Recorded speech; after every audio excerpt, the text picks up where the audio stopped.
نوریا چې په نور احمد مشهوره وه د هلکانو په جامه کې او په کافي شاپ کې کار کاوه. هغه بې وسله افغانه نجلۍ چې د یو څو کسانو لاسته ور وغورځېدله او د هغه څخه یې انټرویو وکړه او بیا یې په سوشل میډیا خپره کړه چې هغه ویډیو باندې نوریا ډیره مشهوره شوله.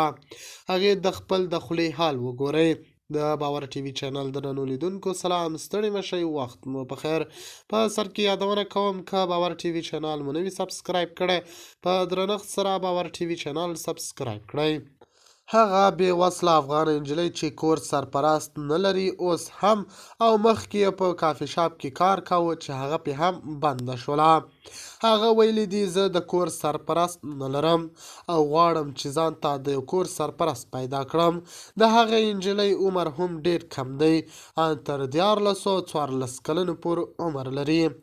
هغه کم عمره افغانه بې وسله نجلۍ ویلي دي زه د کور سرپرست نه لرم او مجبوره یم چې ځان ته د کور سرپرست پیدا کړم.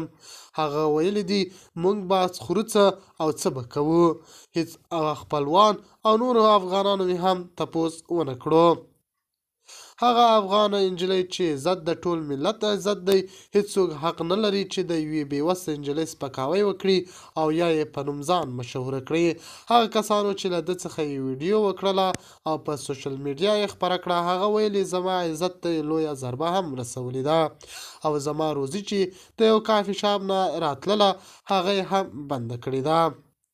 هغه باره کې پخواني ولسمشر ټینګار کړی چې په افغانستان کې فقر او بیکاري د ګډو کورنیو ژوند اغیزمن کړی او که د خلکو لپاره د کار زمینه برابره نشي نو دا ډول پیښې به بیا هم تکرار شي. د باور ټي وي چینل درنو لیدونکو دا و زموږ ته د مهال چمتو کړی خبر. د نورو مهمو خبرونو لپاره باور ټي وي چینل په درنښت سبسکرایب کړئ. تر بیا ښې چارې.